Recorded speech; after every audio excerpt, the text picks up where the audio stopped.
Yeah, good, mate. About yourself? Yeah, dude. So I was thinking of doing a little sneaky flight to Mexico just before the baby's born, and Okay. you can't get to Mexico. Well, where we want to go in Mexico direct. So I'm thinking maybe a Seattle stopover might be part of the picture. So Very good. when are you going to be back? We are back. Today's Saturday, your time, isn't it? Or Friday. So it's, Yeah, um, Friday. yeah, so a week from today for us. So, yeah, the Saturday for you. So 8 days for you. Okay, okay, that could be Yeah. good. That could be good. Yeah. Are you gonna? When's this going to happen? Well, it's going to be like the end of May. Okay. Yeah. Well, we'll be home by then for sure. Okay. Yeah. Yeah, man. If you want to come down, then there's always room. Does anything Bring happen the bring the when does the fam. footy season start in Seattle? Like September. So Uh, there wouldn't be any footy on, but there'd be some soccer, there'd be some ice hockey, all right. baseball, all that stuff's kind of that's all kind of winding up now, or it's about to wind up. So Right. yeah, that'll all be on by that stage. Okay. All right. Well, it's a Yeah. possibility. So, all right. Yep. Good morning, guys. We've got a few crew coming in live. So, Tez, it's like Tez has he's just dialed on as soon as I go live anytime. Tez is in there supporting it. So good. Who else we got in here? What other crew are we got joining us this morning? Bobby Gordon, how are you, my man? Bobby's up and at it, no doubt. Stevie Byron. Well, Steve, here's the thing. If you snooze, you lose, mate. So I had to get someone better looking on. So Steve's due to come on the podcast as well. Good morning, Ezra. How are ya? I hope you're good, Ez. Who else we got? KK, what's going on, girl? Ooh, yeah. Good to see you in here. And the king. Look at him, Mr. Burgess in here as well. What's going on, brother? I hope you've had a good start to the morning. Guys, we're going to kickstart this episode in 2 minutes. So, Mick, how's your time been in Australia, brother? It's been nice, just catching up with family. They get to meet the baby for the first time, which is cool. So similar situation to yourself with a little one that hadn't met the Aussie side of the family. So that's been nice. Yeah, otherwise just kind of relaxing. Spent the first couple of weeks doing some work stuff still, and Yeah. then the last week or so it's been just totally off and just doing what we want. So yeah, it's been good. It's been nice. It's been a bit more rainy than we'd like, but otherwise, can't do much about that. Dude, what a piss take, eh? Going to Australia for the summer and ending up just getting poured on. Exactly. That's it. But it's from both sides too. It's like it's coming out of the sky, but it's coming up out of the ground too because it's been doing it for so long. So Yeah. I haven't been able to play as much golf as I would have wanted, but Oh gosh, that's life. listen to you. You sound like an old man, mate. Good morning, Benny Richardson. How are you, dude? Hey, Nico. How are you, my man? We've got a couple of the girls joining live as well, which we always love to see. So we're going to start this episode in a moment. So, guys, if you are interested, make sure that you're getting in there across after this episode finishes and giving us a review if you haven't done that already. Mick, have you done your review? I haven't, no. It's on my list, mate. It's gonna Well, let's get it done. So, guys, I reckon we are ready to rock and roll. Let's do it, Mick. You good? I'm good. Let's go. All right, guys. So, on the count of 5, 4, 3, 2, and 1. Welcome back to the Better Body Academy podcast. This is the podcast that you come when you're sick of the dumb diets and unsustainable workout programs. I'm here this morning with my boy, a high school mate of mine, and more recently a client of our Better Body Academy, Mr. Michael Forster. How are you, mate? I'm good, mate. How you going? Yeah, good, bro. Good. So tell us what happened this morning. You couldn't sleep, so you got up and did a gym session at 2 o'clock in the morning. Yeah, my 1-year-old got up at about 11:45 last night, and I got up, gave her some milk, and she went back down, and I just didn't. So kind of laid there for a couple of hours, and then about 2 o'clock rolled around. I said I've had enough of this, and just went and decided to crank out a little gym session. Got there at 2:30, out at 4:30, and now at 6:30, and here I am. Wow. And so I'm knocking on your door saying, hey, dude, let's get on the podcast today at about 3 o'clock in the morning. That's it. I wouldn't have usually been up, but I am this time, so let's do it. Mate, I love it. So for those of the, particularly the ladies in the academy that don't know you, obviously you're taken, which is very good. But tell the guys a little bit about you and how old, what do you do for work, what's your situation kid-wise and the like. Okay, so I'm 39 years old. I grew up on the Central Coast of New South Wales. As you said, went to high school together with you in there at Gosford. Been living in the US for about the last 6 or 7 years. Married, got three girls. They're 10, 8, and 1. And I work in Amazon's legal department, which is located in Seattle. Okay, so in terms of your job, is it a high stress job? I wouldn't say that. I think there's moments of high stress, but for the most part, it's pretty okay. But it's very sedentary. Like I'm sitting down on my ass all day, and there's not a whole lot of activity happening. Yeah, I can imagine. So to go back, like, how long have you been in the academy now? It'd be about 8 months. It was June of last year, so Okay. about 9.5, 10, something like that. Okay, cool. So what was the original reason you kind of reached out? You'd been watching for a while, but what was going Mhm. on in your life, dude? Yeah, it was 2020, 2021 were just challenging times for me. Was dealing with some depression, some anxiety, just going through some mental health stuff. And you know the theory of it, that exercise is a really good way of counteracting a lot of that. And Mm, so I've been looking to get involved in some sort of exercise program, or back into some sort of sport. I played a lot of sports as a younger guy, mm, but I was kind of in that situation you talk about, where you're feeling very stuck and you kind of know what to do and what you want to do, but you can't figure out a way of getting yourself to do it. mm, And kind of procrastinating, figuring out, like, trying to figure out the right time to get started, and that right time never arrives.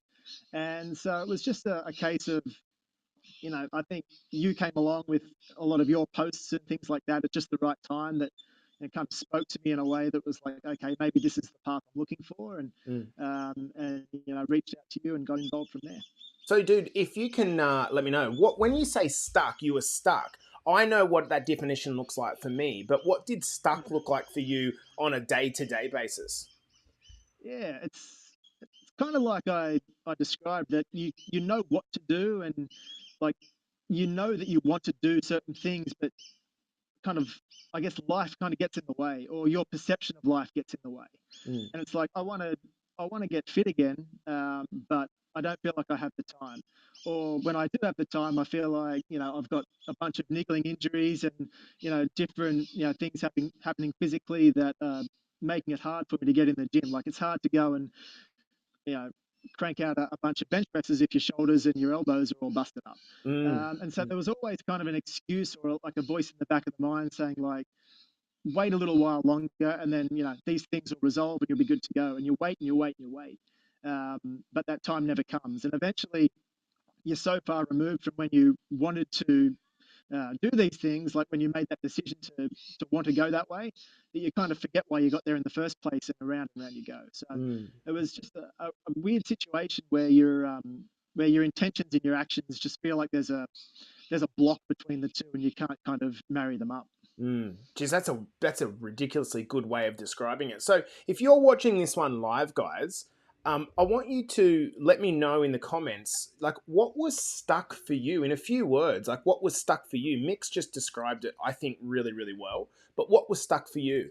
So mentally, Mick, did you feel like when you felt stuck and you knew what you needed to do, but you couldn't get yourself to do it, that it almost become that you with each passing week or month, it felt like you were digging the hole deeper because you started having what we call in the mastermind meta feelings. And that's when you have a feeling about a feeling.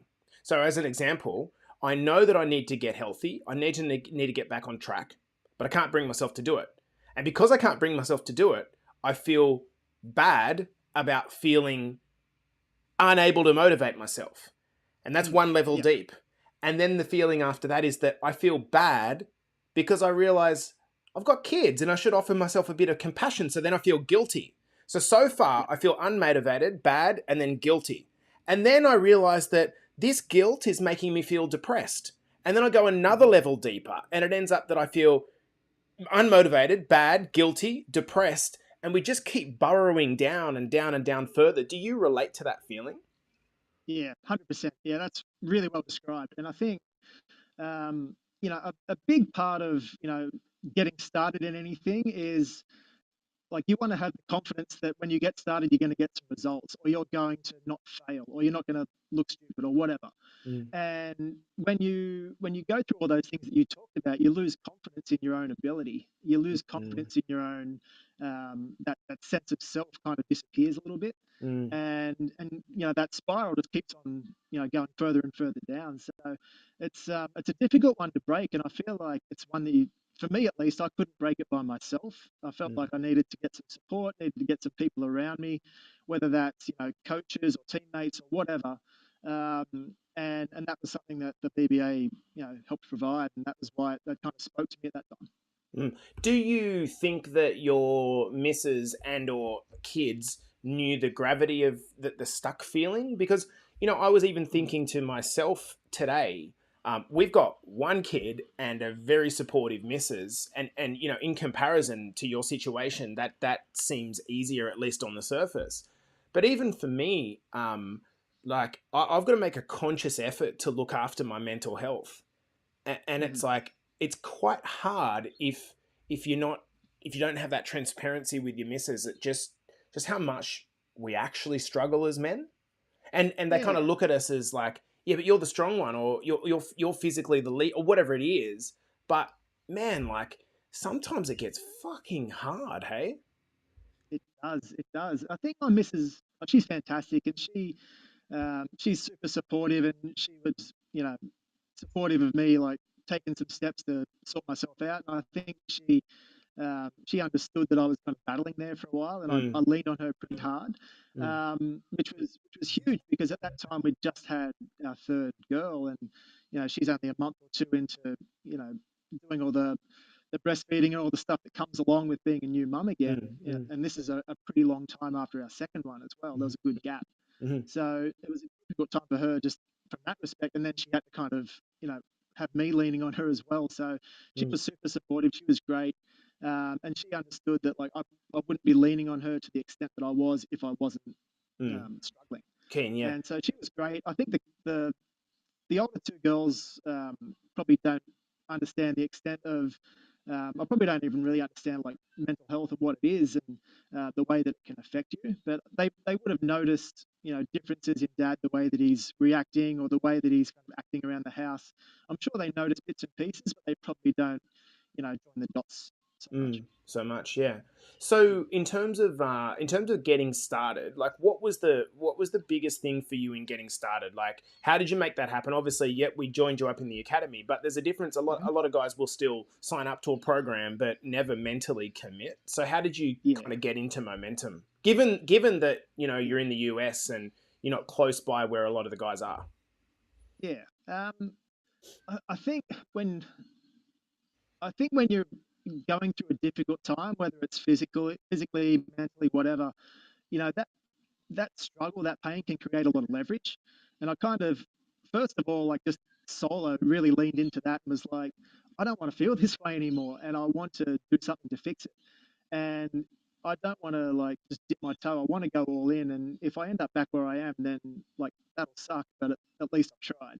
Mm, And so that was kind of the first thing from a solo perspective. But from a group perspective, I really leaned into the group because one of the things that I wanted most out of the group was that support and that accountability. mm, And from day one, I found that, I got that, um, and just little things like posting in the group and getting a couple of likes, like it's Facebook likes. It doesn't really mean a whole lot, but when you're sort of when you need that, it can actually really give you a boost. mm, And I found that I was getting a lot of boosts from that, and just having back and forth with the guys, with yourself, different coaches around the group, and that was just like positive reinforcement that okay, this is a good thing, this is a good place to be, and you're headed in the right direction again. mm, And when you start feeling those good feelings after a long time of having not felt that, mm.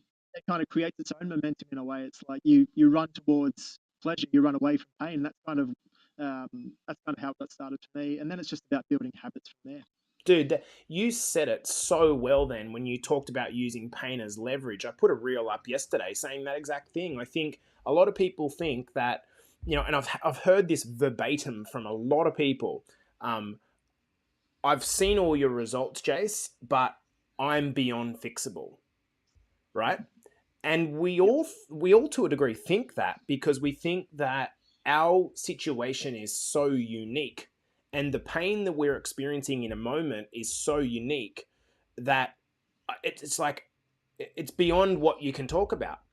The Mm. reality is, if you are at what you'd consider, and maybe your rock bottom is different to another person's rock bottom, but when you're at the point of which you can't really feel any crapper, well, actually, what do you got to lose? And so what happens is you can bounce up from there. And as soon as that, from a relative perspective, as soon as you start feeling a few good feelings again, there's a little bit of endorsement around working out. You start to eat a little bit better, which actually releases chemicals into your body that feel good.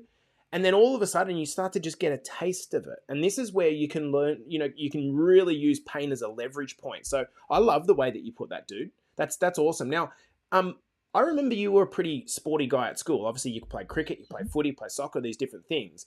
But you were never a gym guy, right? Am I correct there? Yeah, I've sort of come in and out of gym phases in my life. I've never really like fully committed to it. You know, Mm. you do. If you remember, we had like Wednesday afternoon sport. You'd Yeah. go and do like at what was it, Fitness First or Fitness 2000 or whatever it was called. That Mm. place at Erina. You'd go there, and I'd do that for a couple of terms a year, and then kind of fade away from it, then jump back in. With some like elite cricket pathway stuff that they'd have you doing certain programs, and then I'd drift out of that again. So yeah, I was always kind of in and out. So when I got back in the gym, I was confident in being in the gym. I wasn't one of those people that has a lot of anxiety. Like I knew what to do. Mm. It was just a matter of like kind of getting my body to a point where it could do the stuff that I wanted it to do again. Yeah, I remember when you first And that started, you were having some serious shoulder troubles, and we needed to work around that and just be gentle at the start. So yeah, how have you managed to become like you're in there? What like you put a post up today. Um, every week you're like 5 out of 5, or 4 out of 5, or 3 out of 5 with how many days you're up to. And today you put up yeah, that you're 6 out of 5, which means yep, you're planning on going 5 days, but you've done 6. How have you yeah. become so consistent? Like what's been a couple of points that maybe you could share about just generating the consistency? Yeah. I mean, the first point, like I spoke about earlier, is you know you need to get started, and the way to get started is to get some of that positive feedback, to get the support of the group, and to be part of a group that's all kind of headed in the same direction. Mm. You talk about it a lot that you become like the people you surround yourself with, and so the people in the group, at least on the men's side, and I think it's the same on the women's side too.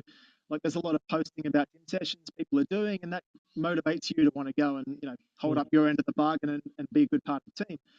But once that's happening, like it becomes about habits. And for me, it's like I've just done a bunch of little things to create good habits, like to surround myself with things that make my desired actions easier to perform and my Mm. undesired ones harder. Like Mm. little things like just making sure that the fridge is full of the stuff that I want to be eating, and I don't have easy access to the stuff I don't want to be eating. Mm. It's setting. I have a specific alarm that goes off on gym days, and so when I hear that alarm, it's like go time. Fuck, it And sounds like even Pavlov's dogs, mate. They ring the bell and Mick comes running. that's 100%, mate. I'm out the door, like I bounce out of bed on those days, and it's weird because the other alarms that I have, they don't have that effect on me. It's like it has a physical effect on Mm. me now. It's Mm. strange, Mm. but it's all about habit formation. It's little things like that. I lay my gym clothes out the night before, so that when I do bounce out of bed, they're ready to go. Everything's sitting at the end of the bed. Boom, I'm out the door. I have Mm. my little creatine thing is I set that out the night before, so I smash that real quickly, and I don't. There's no friction there, Mm. and that's really what I've done is just try to remove as much friction as I can around those desired behaviors and sort of up the friction on the undesired stuff, and that's really about it. And then after a while, like it just becomes automatic. Yeah. Yeah, and it gets to a point where it's actually easier to do the thing and stay in momentum, even if, like, correct me if I'm wrong, a lot of your sessions wouldn't be like 10 out of 10 sessions, right? No, I reckon most are probably like a 7 or an 8, and Yeah. every now and then I'll crank it up and do a 10. But for the most part, like I reckon I reckon most people would benefit from like dialing down the intensity and dialing up the consistency. And that's what I've 100%. tried to do. And that's not to say I don't go hard. Like I do go hard, and there are sets that I'm absolutely just screaming for it to stop. But for the most part, like it's just about turning up, you know, sort of checking a box and like doing, if not your absolute best that you could possibly do, just like doing enough, You're doing there. like what you can that day, being there and just being present. Yeah. And a lot of it, like to go back to the mental side, isn't so much the physical act of like lifting a heavy weight. It's like it's the mental side of like this is my time, this is for me. Yep. And once you have that element, like the physical side kind of takes care of itself. Yeah, and dude, and to kind of run off that, it's the idea that you're the type of guy that does hard things when you don't necessarily feel like them. And I call Yeah. that the training paradox. It's when you don't really feel like training, but you train anyway. Yeah. And at the end of that training, those sessions are the ones that always feel the best because you just did something that most people would just stay in bed for. And Yeah. this is the thing.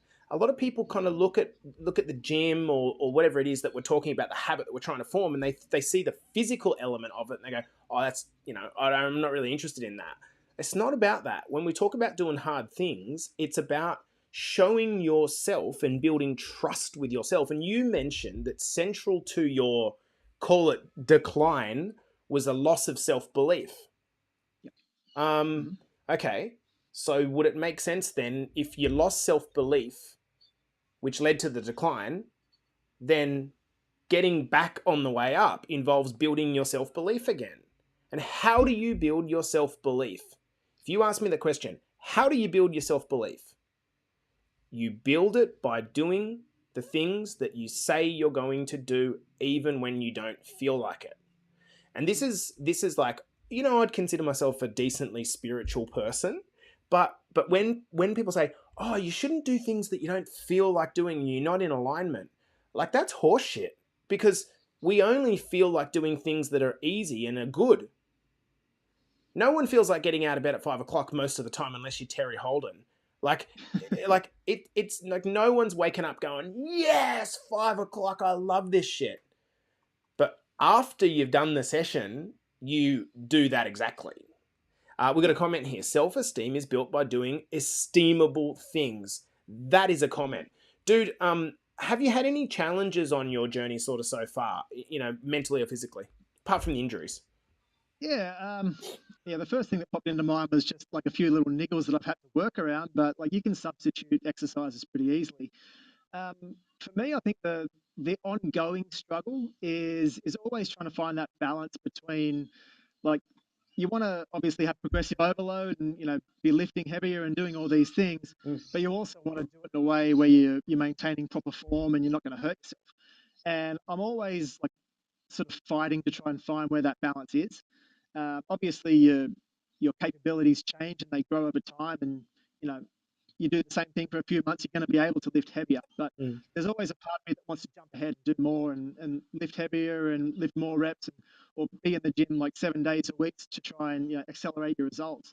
And I'm always like, there's always this little voice trying to tell me to pull back and to err on that side of consistency that we talked about and like dial the intensity down, try and do it the right way. And that's always kind of like this internal battle that I have, trying to find exactly where that point is. And because it's a moving point, right? It doesn't change. It Mm. doesn't stay the same. It changes from one session, 1 week, 1 month to the next. So when you say there's a part of you that wants to pull back, are you saying so that you can keep it sustainable long term? Is that the Yeah. reasoning? Yeah, I think so. Yeah. You want to keep it sustainable. You also like I don't want to go back to that world where I was just constantly beat up physically, like Mm. having all these niggles that kind of I don't know if they kept me out of the gym, but I in my mind they kept me out of the Mm. gym for a long Mm. time. Mm. And so, I'm always trying to figure out like when something hurts, is it like just normal good like the good hurt or is it the bad hurt? And I'm always trying to find, well, okay, well, where exactly is it on my scale of good to bad, and Mm. how hard can I push versus how much do I need to pull back, and make sure that I can roll up Mm. again tomorrow and do the same all over again. Well, then there's the mental burnout as well, and I think for me, I think mental burnout can, like physical burnout, I almost feel like you can see it happening, But Yeah, mental burnout, sometimes you just like, fuck, you just hit a wall suddenly. And if you yeah, keep trying to push through that with force, then that can become a problem, dude. So, on yeah. that note, as we kind of bring this one to a close, what like where would you say you're at mentally now? Because and we don't need to sugarcoat it, but obviously this was something that you had some low level sort of anxiety, depression, whatever we want to call it. But like, where are Mhm. you at now with that, and has it changed? Yeah, it has. I'm feeling like 180 degrees better. Like, am I Wow. all the way back to like, is every day fantastic and I've always got a smile on my face? No. But in terms of like, the sort of deepest deepest depths of it all, like I'm definitely out of that and I'm in a pretty good space, I feel like. The anxiety stuff's completely gone. A lot of the physical stuff that we talked about, like a lot of the niggles have cleared up. I've still got one or two things that I need to work through, but when you've played sport all your life, Yes. that that sticks with you. And then on the depression side, like I feel like it's similar to, probably a weird analogy, but it's similar to alcoholism in a way that you speak to people who've gone through that, and they say like you're never really cured. You just kind of you manage it and you get through the day, and you do the right things that day, and then you build the next day on top of that. And I feel like depression's a similar kind of thing that it's never really gone, but you can, as long as you're aware of like what your triggers are and how to deal with certain things, then you're going to be in a pretty good space. And that's where I'm at the moment. So, yeah, I think the exercise stuff's definitely helped. Having a group around me, and having that sense of team has definitely helped. And living in the US is difficult as well for someone who grew up in Australia Yeah. because you're away from a lot of your support network, and to kind of have a support network again, through the guys in the group's been huge. And yeah, I credit that a lot with being able to turn things around and feeling pretty good about life. Mm. Do you think your missus and kids have noticed any changes in you? Honestly. Yeah, I think they have. Mrs. definitely has. She says it a lot that sometimes we talk about things that happened in previous years, and you talk about a lot of things, and she often says that you're doing well, and things like you seem like a lot happier, and you seem a lot, obviously physically fitter, and things like that, which is great.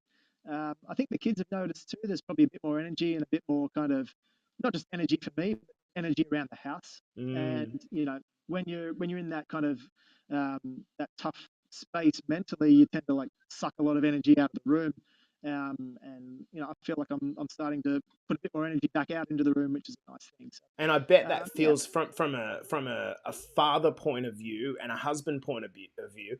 I bet that feels awesome because yeah, when you're in a shit state, like a negative space, you know that your energy is not great, but it's yeah, almost that you feel like you can't control it, and that it's almost like polluting the environment around you, and you know you're doing it, you don't like it, but you don't know how to stop it.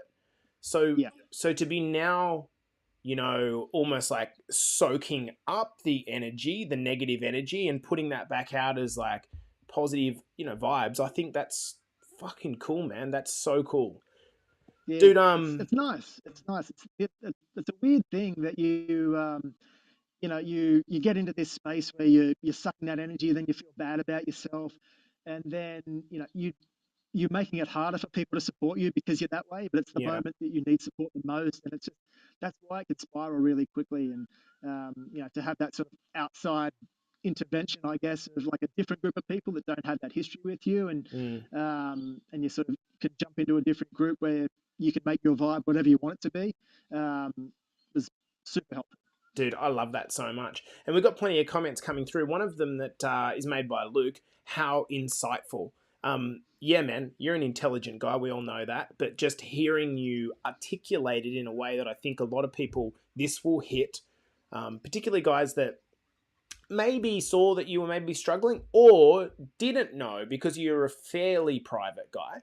And to hear you talk about that, I think it's quite inspiring, man, and quite courageous, because I think a lot of guys bottle this stuff, and it's the bottling that becomes the problem. And if you got nowhere to kind of, you feel guilty about talking about it because you don't want to pollute the negative energy out there, and so you try to Yeah, deal with it yourself. And when you try to deal with it yourself, It's just like a bottle that you've, like a plastic bottle that's filled up with boiling water, and you're trying to tighten the cap, and eventually it's like and explodes. And we see this all the time with men. So, dude, mate, is there anything you kind of want to finish this off, or wish that I'd asked you that you kind of have come across in your journey so far, or your experience so far? No, not really. I feel like we've covered most of the key points. Okay, Like I said, it's been definitely one of the best things I've done to come along and get involved in the BBA, and I've got nothing but good things to say about it. So it's awesome. yeah, I feel like it's been outstanding, and just want to thank you and the rest of the team for everything you guys do. Yeah, dude, I appreciate you, mate. So, guys, that's Mike Forster, one of my high school brothers, BBA member for the last 8 to 10 months. This guy has lost over, I think it's about 22 pounds now, and at this point, the weight is irrelevant because this guy's building muscle, so the weight's completely irrelevant. If you check on my Facebook profile, you'll see the figure that the guy's generated, and I think the physical kind of stature of this man, including the incredible jawline in that photo, dude. Like, it's like chiseling your jaw out like a cartoon character.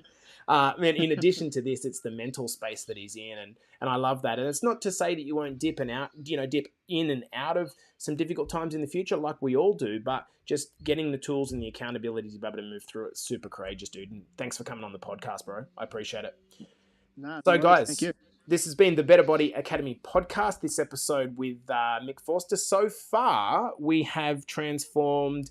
It is now up to 111 men. I believe we're about to add a 112th one that have lost 10 kilograms or more. So if you are keen to start your journey, make sure to shoot us an inbox, and I will see you in the next episode.